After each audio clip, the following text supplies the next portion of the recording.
بسم اللہ الرحمن الرحیم۔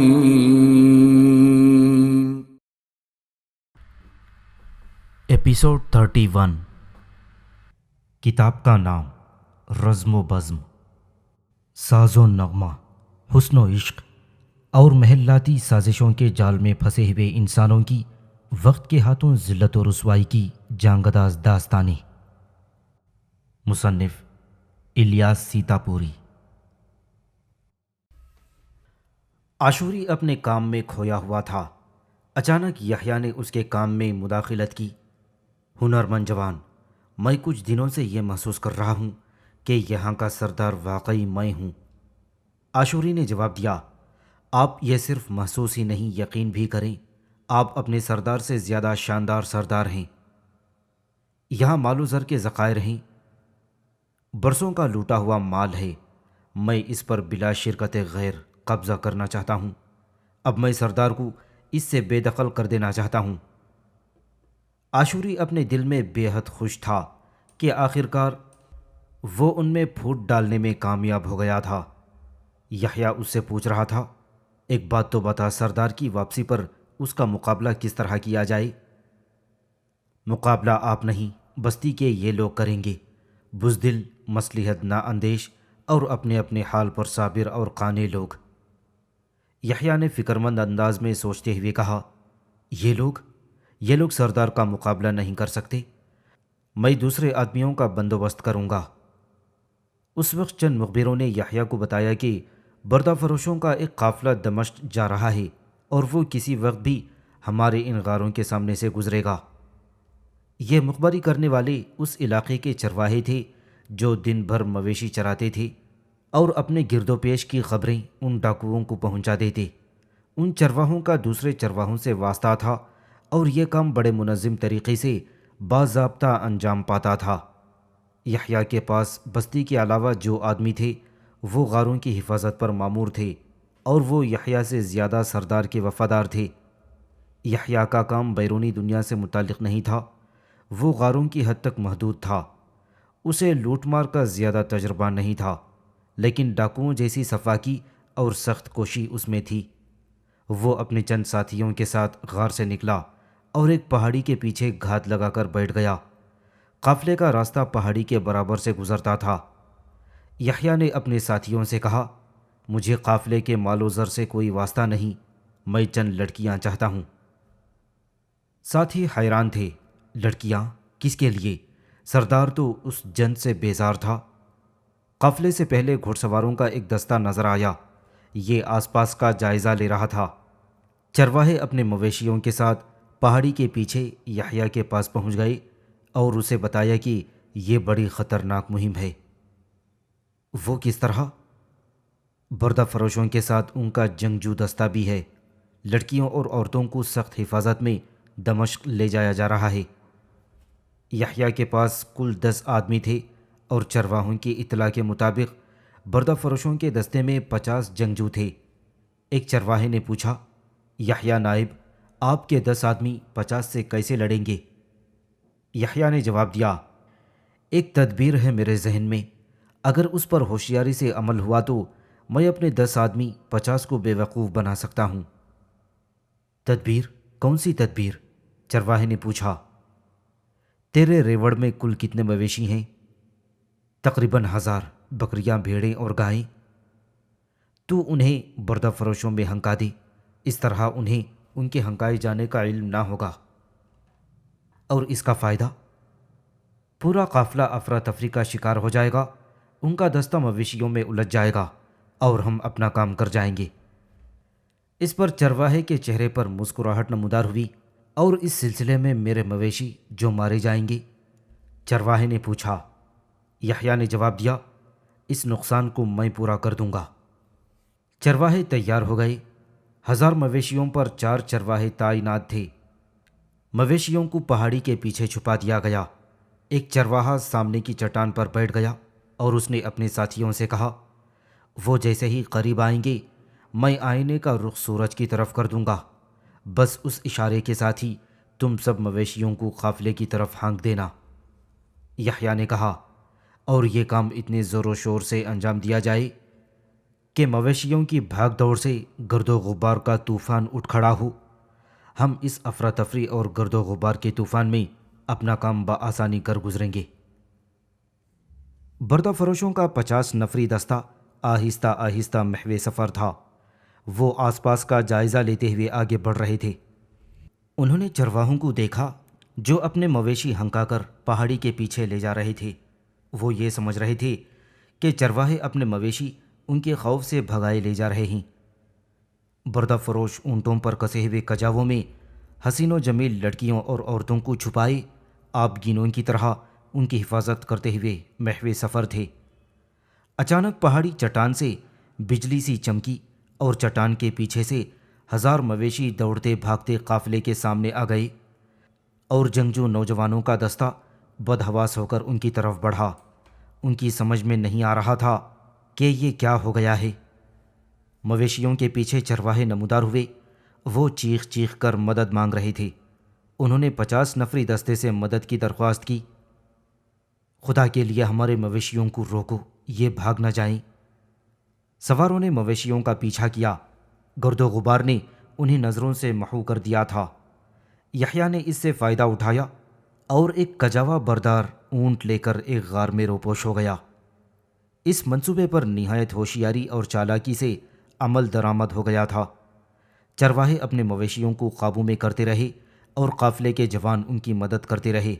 گرد و غبار چھٹا، مطلع صاف ہوا تو بردہ فروشوں نے اپنے اونٹوں کی گنتی کی۔ ان میں ایک اونٹ کم تھا۔ وہ بار بار اونٹوں کو گنتے رہے لیکن ہر بار ایک اونٹ کم نکلا۔ پورے قافلے پر تہلکہ مچ گیا۔ انہوں نے وہیں اپنے خیمے نصب کر دیے اور اونٹ کی تلاش میں ادھر ادھر پھیل گئے۔ یحییٰ نے دونوں لڑکیوں کو کجاوے سے اتار کر آگے روانہ کر دیا اور اونٹ کو غار سے باہر کر دیا۔ قافلے والوں نے خالی اونٹ کو دیکھ کر شور مچایا۔ وہ یہ نہیں دیکھ سکے تھے کہ خالی اونٹ کدھر سے آیا ہے۔ دونوں کنیزیں یحییٰ کے غار میں پہنچا دی گئیں۔ یہ دونوں نہ صرف حسین بلکہ بہت شائستہ، بہت بذلۂ سنج اور رقاصہ بھی تھیں۔ ان کی آوازیں سریلی اور پرسوز تھیں۔ ان دونوں کو یحییٰ نے اپنے گھر میں پہنچا دیا۔ یحییٰ کے ساتھی پریشان تھے کہ وہ سردار کو کیا جواب دیں گے، کیونکہ سردار تو کسی حال میں بھی عورتوں کے وجود کو برداشت نہیں کر سکتا۔ یحییٰ نے عاشوری کو دونوں لڑکیوں کے سامنے لے جا کر کھڑا کر دیا۔ میں نے 2 لڑکیاں حاصل کر لی ہیں، اب بتا ان سے کس طرح کام لینا ہے۔ دونوں لڑکیاں اس سنسان اور غیر آباد غاروں میں خوفزدہ اور پریشان تھیں۔ وہ رو رہی تھیں۔ یحییٰ نے انہیں تسلی دی، تم رو کیوں رہی ہو؟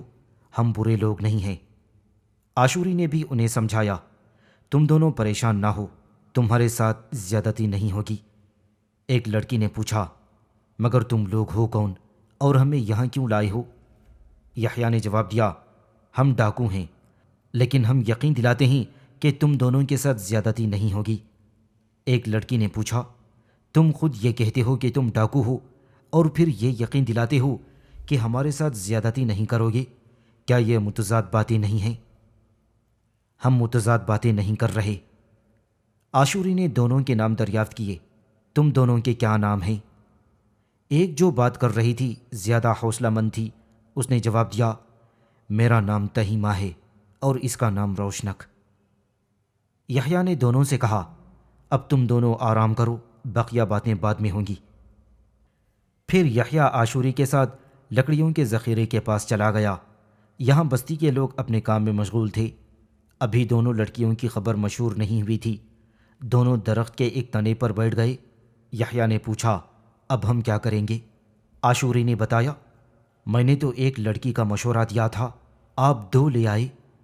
یحییٰ نے کہا، کجاوے میں 2 تھیں، آمنے سامنے بیٹھی ہوئی تھیں ایک ہی اونٹ پر، میں دونوں کو لے آیا۔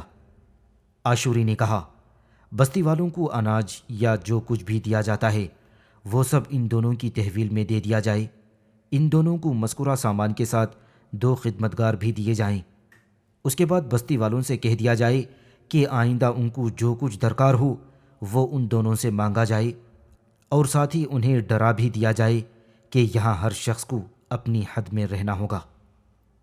یحییٰ نے اپنے آدمیوں کی شکایت کی، وہ سردار کے وفادار ہیں، مجھے ان سے ڈر لگتا ہے، وہ کبھی نہ کبھی سردار کو بھی خبردار کر سکتے ہیں۔ عاشوری نے مشورہ دیا، آپ اپنے ان آدمیوں کو بھی خوش رکھنے کی کوشش کریں، ان کی وفاداریاں خریدیں، اور جب سردار سے تصادم ہو تو اسے راہ سے ہٹا کر خود سردار بن جائیں۔ یحییٰ کے لیے یہ خطرناک اور جان جوکھوں کا کھیل تھا۔ اس کا معتمد خاص قدیر مسکراتا ہوا آیا اور یحییٰ سے پوچھا، یہاں 2 لڑکیاں کہاں سے آ گئیں؟ یحییٰ نے جواب دیا، یہ انسانوں کی بستی ہے اور عورتیں بھی انسان ہی ہوتی ہیں۔ قدیر نے کہا، وہ انسان تو ہوتی ہیں لیکن سردار انہیں پسند نہیں کرتا۔ یحییٰ نے اسے بھی تنے پر اپنے پاس بٹھا لیا اور سمجھانے لگا، سردار کو کیا پسند ہے اور کیا ناپسند ہم یہ کہاں تک دیکھ سکیں گے؟ عاشوری نے بھی قدیر کو سمجھایا، تو اپنے اس سردار کو بھلا دے اور یحییٰ کو اپنا سردار مان لے۔ قدیر کے لیے یہ بات عجیب نہیں تھی، لیکن سردار کا رعب اور دبدبہ وہاں ہر دل پر طاری تھا۔ اس نے جواب دیا، جب تک سردار ہم میں موجود ہے ہم ایسا سوچ بھی نہیں سکتے۔ ایک آدمی ان کے پاس بھاگا بھاگا آیا اور یحییٰ کو خبردار کیا، آپ کے گھر کے سامنے لوگ جمع ہو گئے ہیں اور آپس میں ہنسی مذاق کر رہے ہیں۔ عاشوری اور یحییٰ نے ایک دوسرے کو معنی خیز نظروں سے دیکھا اور مسکرانے لگے۔ قدیر نے آہستگی سے کہا، اب تو ایسا ہی ہوگا۔ یحییٰ، عاشوری اور قدیر دوسروں کی نظروں سے بچتے ہوئے وہاں پہنچے جہاں دونوں لڑکیاں رکھی گئی تھیں۔ انہوں نے دیوار کی آڑ سے مکان کے سامنے جمع ہونے والوں کو دیکھا۔ وہاں لوگ گانے گا رہے تھے اور ایک دوسرے سے چھیڑ چھاڑ کر رہے تھے۔ یہ یحییٰ کے وہ ساتھی تھے جو غاروں میں مال و زر کی نگرانی پر تعینات تھے اور یحییٰ کے مددگار تھے۔ یحییٰ اچانک ان کے سامنے پہنچ گیا۔ وہ خاموش ہو کر ادھر ادھر بھاگنے لگے۔ یحییٰ نے انہیں روکنا چاہا، ٹھہرو، یہاں یہ کیا ہو رہا ہے؟ ایک نے کھسیانے لہجے میں جواب دیا، غاروں کے باہر قافلے والے ابھی تک دونوں لڑکیوں کو تلاش کر رہے ہیں، ہم یہی اطلاع دینے آئے تھے۔ اب یہاں 2 لڑکیاں رہتی ہیں، میں اپنی جگہ بدلنا چاہتا ہوں، تم لوگ یہاں نہیں آ سکتے۔ پھر وہ چپ چاپ وہاں سے چلے گئے۔ یحییٰ نے قدیر سے کہا، تم ان لوگوں میں جاؤ اور انہیں سمجھاؤ کہ وہ آئندہ ایسی حرکتیں نہ کریں۔ قدیر چلا گیا تو یحییٰ نے عاشوری سے پوچھا، یہ محافظ اور چوکیدار لوگ اپنی اپنی جگہ چھوڑ کر یہاں جمع ہونے لگیں گے تو مال و زر کی حفاظت کون کرے گا؟ عاشوری نے جواب دیا، ان لڑکیوں کو بستی کے کسی مکان میں پہنچا دیں، بستی والے انہیں وہاں نہیں آنے دیں گے۔ یحییٰ نے کہا، اور اب میں تجھ پر بھی ایک بات واضح کر دینا چاہتا ہوں۔ عاشوری اس کی صورت دیکھ رہا تھا۔ تو نے ایک لڑکی کا ذکر کیا تھا، میں 2 لڑکیاں لے آیا، اب ان میں سے ایک میرے پاس رہے گی اور دوسری بستی کے کسی مکان میں، تیری مرضی اور مشورے سے۔ یحییٰ نے اپنے لیے روشن کو پسند کر لیا تھا، اسے اس نے اپنے گھر میں رکھ لیا اور تہمینہ کو عاشوری کے حوالے کر دیا۔ بستی میں ایک ایسا مکان جو 50 سالہ کاتب کے پڑوس میں تھا اور خاصا بڑا تھا، 2 کمروں پر مشتمل، ان میں 2 ایسی کوٹریاں تھیں جن میں کسی بھی چیز کا ذخیرہ کیا جا سکتا تھا۔ تہمینہ کو اس مکان میں چھوڑ دیا گیا اور اسے ہدایت کی گئی کہ یہاں کسی کو اندر نہ آنے دیا جائے۔ کاتب اور صراف کو بھی اس کی نگرانی اور چوکیداری پر لگا دیا گیا۔ بستی میں ایک ہلچل سی مچ گئی تھی۔ جو لوگ ایک دوسرے سے بے نیاز اور لا تعلق بجھے بجھے مردوں کی طرح رہ رہے تھے، اچانک چاق و چوبند ہو گئے، مستعد اور چوکس۔ ان میں آپس کے تعلقات بھی اچھے ہو گئے تھے۔ ان سب کی نظریں اس ایک مکان پر مرکوز ہو گئی تھیں کہ انہوں نے اپنے دوسرے راستے ترک کر دیے تھے اور اب ہر کوئی اس ایک مکان کے سامنے سے گزرنے لگا تھا۔ پھر یحییٰ نے بستی والوں میں اعلان کروا دیا کہ ان کے کھانے اور ضروریات کا سامان تہمینہ کے گھر سے ملے گا اور اس کا ایک وقت مقرر ہوگا۔ شام کو کام کے بعد لوگوں کی کارکردگی دیکھی جائے گی، جو اچھا کام کرے گا اسے تہمینہ کے گھر کا محافظ اور اس کا معاون و مددگار بنا دیا جائے گا۔ اس اعلان نے بستی والوں کے جوش و خروش میں اور زیادہ اضافہ کر دیا۔ وہ ایک دوسرے پر سبقت لے جانے کی کوشش کرنے لگے۔ یحییٰ اور عاشوری تہمینہ کے پاس گئے۔ تہمینہ نے ان دونوں کا خندہ پیشانی سے استقبال کیا اور ہنستے ہوئے پوچھا، سنتی ہوں اس پوری بستی اور پورے علاقے میں ہم دونوں کے سوا کوئی لڑکی یا عورت نہیں ہے، کیا یہ درست ہے؟ وہ مسکرا رہی تھی اور اس کے چہرے پر پریشانی یا خوف نام کی کوئی چیز نہیں پائی جاتی تھی۔ عاشوری نے جواب دیا، بی بی، بات یہ ہے کہ ہمارا سردار، اس نے یحییٰ کی طرف اشارہ کیا، اس سردار سے بھی بڑا ہے اور اسے عورت یا لڑکی سے نفرت ہے۔ آپ کا وہ بڑا سردار کہاں ہے؟ وہ یہاں سے دور گیا ہوا ہے۔ تہمینہ نے پوچھا، جب وہ آ جائے گا تو میرا کیا ہوگا؟ یہ سوچنا ہمارا کام ہے، تیرا نہیں۔ ہم تو تجھ سے یہ جاننے آئے ہیں کہ تو کیا کیا جانتی ہے۔ تم لوگوں نے جو کچھ کیا ہے اچھا نہیں کیا۔ میں تو یہ جانتی ہوں کہ ہم دمشق میں جس کے پاس جا رہے تھے وہ ایک با اثر اور طاقتور عباسی امیر ہے، وہ تم لوگوں کو معاف نہیں کرے گا۔ یحییٰ ہنسنے لگا، اس بیکار اور فضول واہمے کو اپنے دل سے نکال دے، کیونکہ یہاں تک کسی اور کی رسائی ممکن نہیں۔ یہ میلوں میں پھیلا ہوا سلسلہ ہم نے برسوں میں سمجھا اور تلاش کیا ہے۔ وہ امیر اگر یہاں تک آ بھی گیا تو ہم اور آگے چلے جائیں گے۔ اس کے علاوہ ان پرخطر غاروں میں ہر کوئی داخل بھی نہیں ہو سکتا۔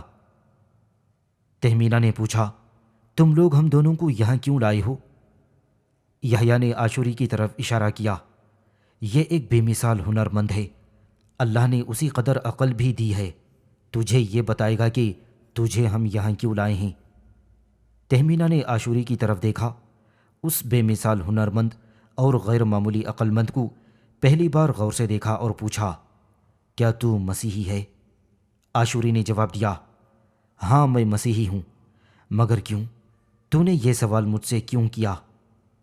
تہمینہ نے حقارت سے کہا، عورتوں اور لڑکیوں کے حقیقی قدردان مسلمان ہوتے ہیں، تم مسیحی عورتوں کو معصیت کی طرف لے جانے والے مجھ سے کیا کام لوگے؟ عاشوری نے جواب دیا، میں مسیحی ہونے کے باوجود یہ جانتا ہوں کہ عورت ایک طاقت کا نام ہے اور یہ وہ کام کر سکتی ہے جو مرد نہیں کر سکتے۔ تہمینہ نے حیرت سے عاشوری کی طرف دیکھا، یہ تو کہہ رہا ہے ایک مسیحی؟ پتہ نہیں کیا کہہ رہا ہے۔ عاشوری نے یحییٰ سے کہا، میرا خیال ہے بس اس وقت اتنا ہی کافی ہے، باقی باتیں پھر ہوتی رہیں گی۔ ہم اس جہنم میں کب تک رہیں گے؟ لڑکی، یہ جہنم نہیں ہے، یہ تو کیا کہہ رہی ہے؟ ہم تجھے یہاں نہایت آرام و سکون سے رکھیں گے۔ میں رقاصہ ہوں، مغنیہ بھی ہوں اور مجھے علم مجلسی بھی دیا گیا ہے، لیکن یہاں یہ چیزیں بیکار ہیں۔ یحییٰ نے پوچھا، یہاں تجھے جو کچھ درکار ہوگا ہم تجھے مہیا کر دیں گے۔ تہمینہ نے کہا، میں اکیلی کب تک اور کس طرح رہوں گی؟ کم از کم 2-4 عورتیں تو یہاں پر رہنا چاہیے، اس کے علاوہ چند ساز تاکہ میں اپنا ریاض جاری رکھ سکوں۔ یحییٰ نے عاشوری کی طرف دیکھا۔ عاشوری نے جواب دیا، تو اس کی فکر مت کر، تیری ہر خواہش پوری کر دی جائے گی، بشرطے کہ تو ہم سے تعاون کرے اور جو ہم چاہتے ہیں وہ۔ تہمینہ نے اس کی بات کاٹ دی، میں تو آپ کے قبضے میں ہوں، آپ جو چاہیں گے مجھ سے کرا لیں گے۔ ابھی باتوں کے دوران کسی نے دروازے پر دستک دی۔ عاشوری نے جا کر دروازہ کھولا، باہر کاتب کھڑا تھا۔ کیا بات ہے؟ عاشوری نے پوچھا۔ اس پر کاتب کی نظریں ادھ کھلے دروازے سے گزر کر اندر کا جائزہ لے رہی تھیں۔ کیا تو مجھے اندر نہیں بلوائے گا؟ عاشوری نے پوچھا، کیا کام ہے؟ اب میں دروازے پر کیا بتاؤں کہ کیا کام ہے اور میں یہاں کیوں آیا ہوں؟ یحییٰ نے دور سے پوچھا، کون ہے؟ کاتب ہے، کوئی بات کرنا چاہتا ہے، اسے اندر میرے پاس لیا۔ کاتب کا چہرہ خوشی سے تمتمانے لگا۔ عاشوری سے کہا، یہ ہوئی نا بات، وہ جانتا ہے کہ میں کتنے کام کا آدمی ہوں۔ عاشوری کاتب کو اپنے ساتھ یحییٰ کے پاس لے گیا۔ کاتب نے تہمینہ کو غور سے دیکھا اور یہ بھول گیا کہ وہ یہاں کیوں آیا ہے۔ یحییٰ نے کہا، بڑے میاں، کام کی بات کرو اور یہاں سے دفع ہو جاؤ۔ کاتب کو یحییٰ کا طرز تخاطب بہت برا لگا تھا۔ اس نے کہا، محترم سردار، میں تو یہاں اس لیے آیا تھا کہ میں آپ کو یہ صاف صاف بتا دوں کہ بستی میں نقص امن کا اندیشہ پیدا ہو چکا ہے۔ وہ کیوں؟ فرصت کے اوقات میں لوگ یہاں اس مکان کے سامنے جمع ہونے لگے ہیں۔ اور پھر آپ نے اس لڑکی کو میرے پڑوس میں رکھا ہوا ہے، اس لیے اس کی ذمہ داری میرے سر پر آن پڑی ہے۔ میں اس کی حفاظت کرتا ہوں اور کسی کی مجال نہیں جو ادھر اس مکان یا اس لڑکی کی طرف بری نظر اٹھا کر دیکھے۔ بڑے میاں، تم اس کی فکر مت کرو، میں آج ہی 2 آدمی بٹھا دوں گا، وہ دونوں اس کی حفاظت کریں گے۔ محترم سردار، آپ زیادہ عقل مند ہیں، لیکن تجربہ میرے پاس زیادہ ہے۔ آپ یہاں کسی جوان کو پہرے داری پر نہ بٹھائیں، اس کام کے لیے میں کافی ہوں، آپ مجھ پر بھروسہ کریں۔ یحییٰ نے کہا، آپ عمر رسیدہ آدمی ہیں، آپ اس کی حفاظت نہیں کر سکیں گے۔ کاتب نے سامنے اکڑ کر کھڑے ہو کر سینہ پھیلایا۔ آپ بار بار میری عمر اور میرے بڑھاپے کا ذکر کرتے ہیں، حالانکہ میں جانتا ہوں کہ…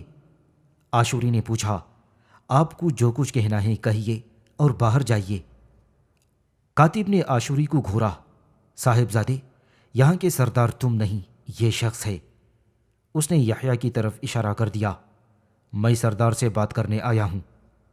یحییٰ نے کہا، یہ ہنرمند جوان میرا ساتھی اور مشیر بھی ہے، اور اس کا خیال بھی درست ہے کہ تو جوانوں کا کام کس طرح انجام دے گا۔ جوان تو لڑنا مرنا بھی جانتے ہیں۔ کاتب نے اکڑ کر جواب دیا، سردار، میں کسی کو بتاتا نہیں ہوں کہ میں نے بھی سپاہ گیری سیکھی ہے، میں تنہا 10-5 کا مقابلہ کر سکتا ہوں۔ وہ کنکھیوں سے تہمینہ کو دیکھ رہا تھا۔ میری عمر اتنی زیادہ نہیں ہے، یہاں کی قید اور مصائب نے مجھے وقت سے بہت پہلے اس حال میں پہنچا دیا ہے۔ اس پر عاشوری نے کہا، بات پھر وہی نوجوانی اور بہادری کی ہے، تم اس کی حفاظت نہیں کر سکو گے۔ کاتب نے جواب دیا، تم اس لڑکی سے پوچھو، میں نے اس کی کتنی حفاظت کی ہے، اس کی حفاظت صرف میں ہی کر سکتا ہوں، جوان میرا کیا مقابلہ کر سکیں گے۔ یحییٰ نے پوچھا، تجھے مجھ سے یہی بات کرنا تھی یا کوئی اور بات ہے؟ یہی بات، یہ کوئی معمولی بات نہیں ہے، آپ اس پر غور تو کریں۔ یحییٰ نے تحکمانہ لہجے میں کہا، اب تو جا سکتا ہے۔ کاتب نے سہم کر درخواست کی، میں جا رہا ہوں، لیکن میں نے جو کچھ کہا ہے اس پر آپ ضرور غور کیجیے گا۔ یحییٰ نے کہا، یہاں میری حکومت ہے، یہاں کا سردار میں ہوں، وہ کون ہے جو میری مرضی کے بغیر یہاں آئے گا اور اس لڑکی کو ستائے گا؟ کاتب نے جاتے جاتے کہا، میں نے تو اس لیے اس خطرناک کام کی ذمہ داری قبول کرنے کا ارادہ کیا تھا کہ آپ کے بقول میں بوڑھا بھی ہوں اور لڑکی کا پڑوسی بھی، میں اسے اپنی بیٹی سمجھتا ہوں، اور بیٹی کی حفاظت اس کے باپ سے بہتر کون کرے گا؟ یحییٰ نے عاشوری سے کہا، اسے باہر نکال کر دروازہ بند کر دے۔ عاشوری نے کاتب کے شانے پر ہاتھ رکھ دیا اور اس طرح وہ اسے دروازے تک لے گیا تھا۔ کاتب نے باہر نکلنے سے پہلے ایک بار پھر تہمینہ کی طرف دیکھا اور عاشوری سے کہا، تو ہی سردار کو سمجھا کہ اس کام کے لیے مجھ سے بہتر کوئی نہیں مل سکے گا۔ عاشوری نے اسے باہر نکال کر دروازہ بند کر دیا۔ یحییٰ نے عاشوری سے پوچھا، کاتب باہر جاتے جاتے کیا کہہ رہا تھا؟ عاشوری نے جواب دیا، وہ یہ کہہ رہا تھا کہ تہمینہ کی حفاظت اور نگہداشت کے لیے اس سے اچھا اور مناسب آدمی نہیں ملے گا۔ تہمینہ نے دونوں کو بتایا کہ اس شخص نے مجھے بہت ستایا ہے، یہ بار بار میرے پاس آتا رہا اور اپنی خدمات مجھے پیش کرتا رہا۔ یحییٰ نے تہمینہ کو سمجھایا، تو آئندہ کسی کو بلا وجہ اپنے پاس نہیں آنے دے گی، لیکن وہ لوگ جو تیرے پاس اپنے کسی کام سے آئیں گے انہیں روکے گی نہیں، تجھے چند بوڑھے دے دیے جائیں گے، وہ تیری مدد کریں گے، بس۔ اور اب تو مجھے یہ بتا کہ تجھے اپنے لیے کیا کیا درکار ہے؟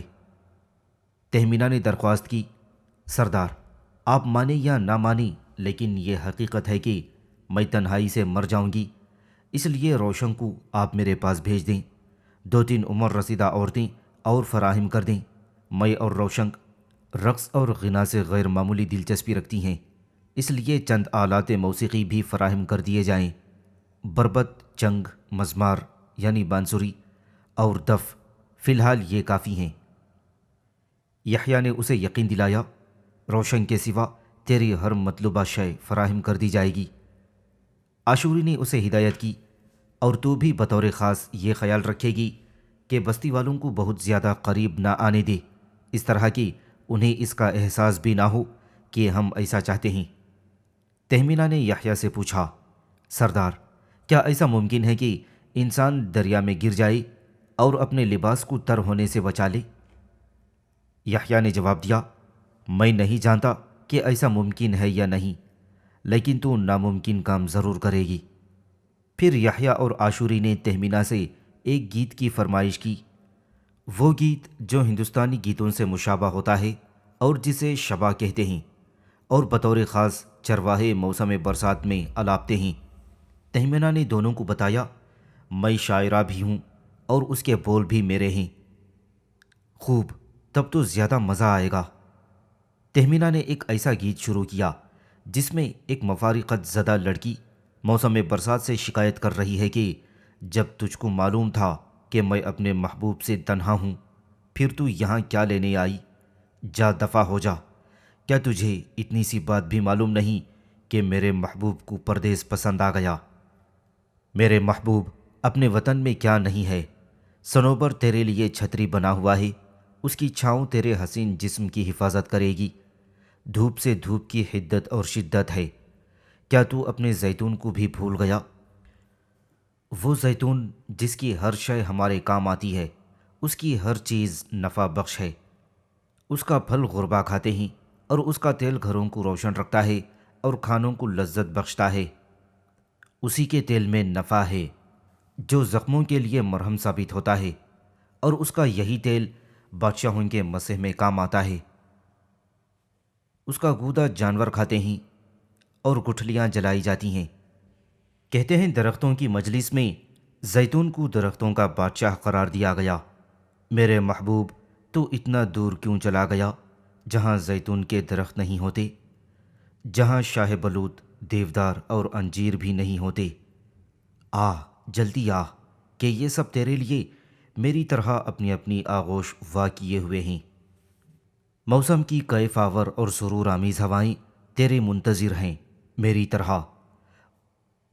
تہمینہ کی آواز باہر بھی سنی جا سکتی تھی، آواز کا زیر و بم اور اس کی موڑیاں دلوں میں طوفان اٹھا رہی تھیں۔ باہر مکان کے آس پاس لوگ جمع ہو گئے تھے، کیونکہ ان کی بستی میں ایک عرصے بعد بہار آئی تھی اور وہ اس بہار سے خود کو دور نہیں رکھ سکتے تھے۔ عاشوری نے دیوار کے پیچھے سے جھانک کر دیکھا تو مست و سرشار آنکھیں بند اور منہ کھلے ہوئے بستی کے لوگ سردار کے روب اور دبدبے سے بے نیاز جمع تھے۔ عاشوری کو خوشی ہو رہی تھی کہ وہ اپنے مقصد میں کامیاب ہو چکا تھا کہ یہ لوگ آپس میں کٹ مریں گے۔ یحییٰ اپنے سردار سے لڑ جائے گا اور بستی کے لوگ یحییٰ سے۔ یحییٰ نے عاشوری کو جھانکتے ہوئے دیکھا تو خود بھی جھانکنے لگا۔ پھر عاشوری سے پوچھا، یہ یہاں کیا کر رہے ہیں؟ عاشوری نے جواب دیا، یہ بھی وہی کر رہے ہیں جو ہم دونوں کر رہے ہیں۔ اب یحییٰ کو روشن یاد آ رہی تھی۔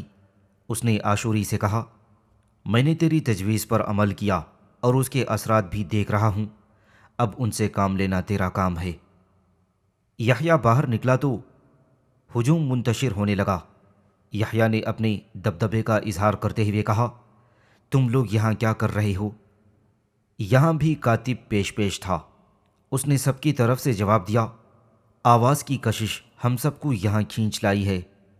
ہمارے کان آواز کے سحر میں مبتلا تھے اور ہمارے جسم اس کی لہر کو پورے وجود میں محسوس کر رہے تھے، اسی طرح کہ جس طرح آپ دونوں اندر لطف اندوز ہو رہے تھے۔ یحییٰ نے غصے سے کہا، بوڑھے، تو میرے ہاتھ سے مارا جائے گا۔ کاتب نے جواب دیا، محترم سردار، آپ مجھے جان سے مار دیں لیکن بوڑھا نہ کہیں، میں بوڑھا نہیں ہوں۔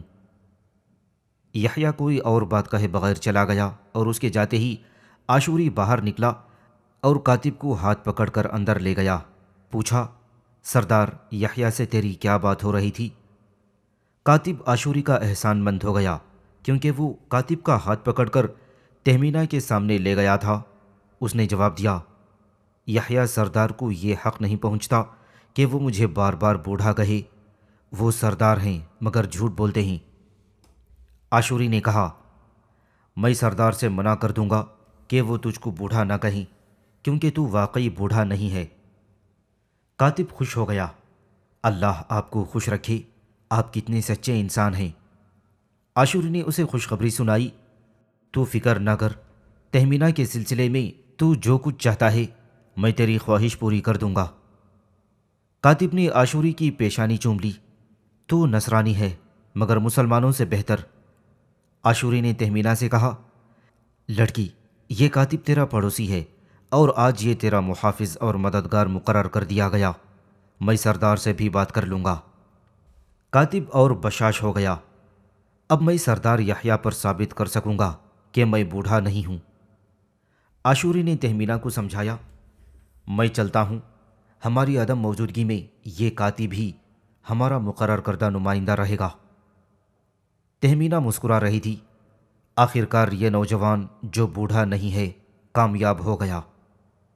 عاشوری باہر نکلا اور اپنے گھر جانے لگا تو راستے میں اسے بستی کا جو بھی ملا وہ اس سے زیادہ احترام اور ادب سے پیش آیا، اور سب عاشوری کی خوشنودی حاصل کر کے تہمینہ تک پہنچنا چاہتے تھے۔ یحییٰ کو اپنے سردار کی طرف سے اندیشہ تھا۔ اسے بس یہی فکر پریشان کر رہی تھی کہ سردار کسی بھی وقت آ کر اس کی تبدیلی کو ختم کر دے گا اور اپنی مستقل سرداری کے خوش آئند اور خوشگوار خواب جو وہ دیکھ رہا تھا اب وہ اس پہاڑی علاقے کو اپنی عملداری سمجھ رہا تھا۔ وہ عاشوری کو بہت غنیمت سمجھتا تھا اور اس کے اعتماد اور دوستی کو کسی قیمت پر بھی کھو دینے پر آمادہ نہیں تھا۔ روشانک اس کی زندگی میں اس طرح داخل ہوئی تھی کہ اس کی خاطر سردار سے نبرد آزما ہونے کے لیے وہ تیار ہو چکا تھا۔ وہ جانتا تھا کہ سردار سے مقابلہ کرنے کے لیے اس میں شجاعت اور استقلال جیسی کئی خوبیاں ہیں۔ اس کے بغیر وہ سردار سے جیت نہیں سکتا تھا۔ وہ بستی والوں کو بھی اپنے اعتماد میں لے کر ان کے ہاتھوں میں بھی سردار سے مقابلہ کرنے کے لیے اسلحہ تھما دینا چاہتا تھا۔ وہ لوگ جو خزانے کی حفاظت پر مامور تھے، یحییٰ ان کو بھی اپنے اعتماد میں لینا چاہتا تھا۔ وہ اس دولت اور لوٹے ہوئے مال کو یہاں سے نکال کر لے جانا چاہتا تھا اور باہر نکل کر کسی دربار سرکار سے وابستہ ہو کر امیرانہ ٹھاٹ باٹ سے زندگی گزارنا چاہتا تھا۔ لیکن یہ سب کچھ اسی وقت ممکن تھا کہ جب وہ سردار سے نجات حاصل کر لیتا۔ سردار کی موجودگی میں ایسا نہیں ہو سکتا تھا۔ عاشوری نے بھی یحییٰ کو یہی مشورہ دیا کہ پہلے سردار سے نجات حاصل کر، اس کے بعد وہ کر جو تیرے دل میں ہے۔ سردار زخمی ہو کر کہاں روپوش ہو گیا تھا کسی کو پتہ نہیں چلا۔ یحییٰ نے اپنے معتبر ترین افراد کو غاروں کے ان دہانوں پر متعین کر دیا جہاں سے سردار اور اس کے ساتھی داخل ہو سکتے تھے۔ اس نے اپنے ان آدمیوں کو یہ حکم دیا کہ سردار اور اس کے ساتھی جیسے ہی اندر داخل ہوں انہیں قتل کر دیا جائے۔ یہ ایک ایسا منصوبہ تھا جس پر عمل کرانا سردار کے وفادار آدمیوں کے لیے انتہائی دشوار تھا۔ یحییٰ نے اس مقصد کے لیے اپنے ساتھیوں کو اکجا کیا اور انہیں رہزنی اور ڈاکہ زنی کے نقصانات بتائے۔ اس نے انہیں یہ بھی بتایا کہ یہی کام جو تمہیں مرغوب ہے دوسرے انداز میں بھی کیا جا سکتا ہے۔ اس وقت تم چور، ڈاکو، قزاق اور رہزن کہلاتے ہو۔ حکومت اور شہری تمہارے دشمن اور تمہاری طاق میں ہیں۔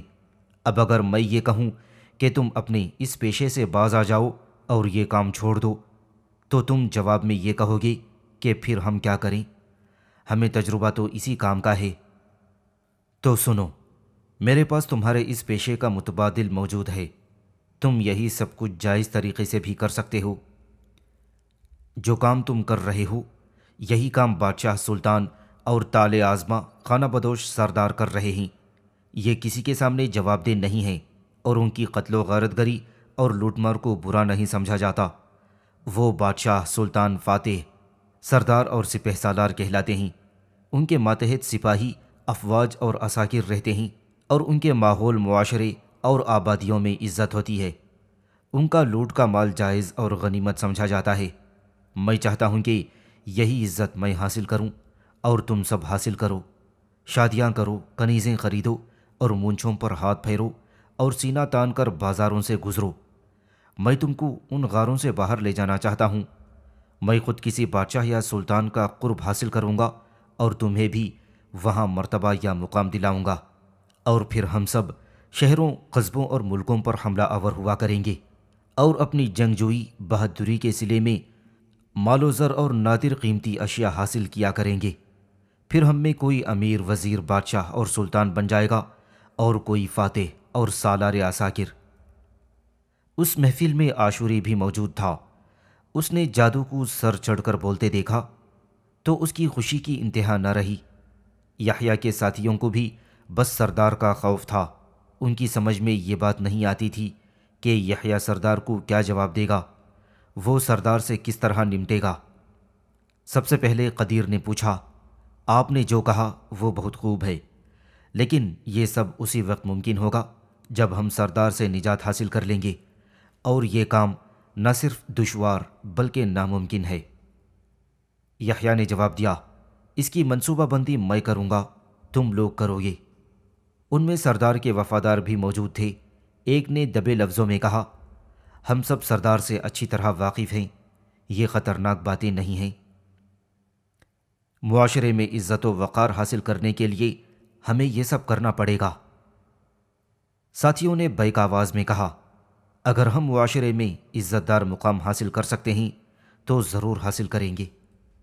یحییٰ نے انہیں حکم دیا، اس وقت میں تمہارا سردار ہوں، باری باری آؤ اور میرے ہاتھ پر بیعت کرو، وفاداری اور عہد کی بیعت۔ ساتھیوں نے یحییٰ کے سیدھے ہاتھ پر اپنا سیدھا ہاتھ رکھ دیا اور اس سے وفادار رہنے کا عہد کیا۔ قدیر ان سب میں سب سے زیادہ سرگرم اور پرجوش تھا، وہ پیش تھا۔ پھر یحییٰ نے ان سے یہ کہہ کر منتشر کر دیا کہ جاؤ اور میرے دوسرے احکامات کے منتظر رہو۔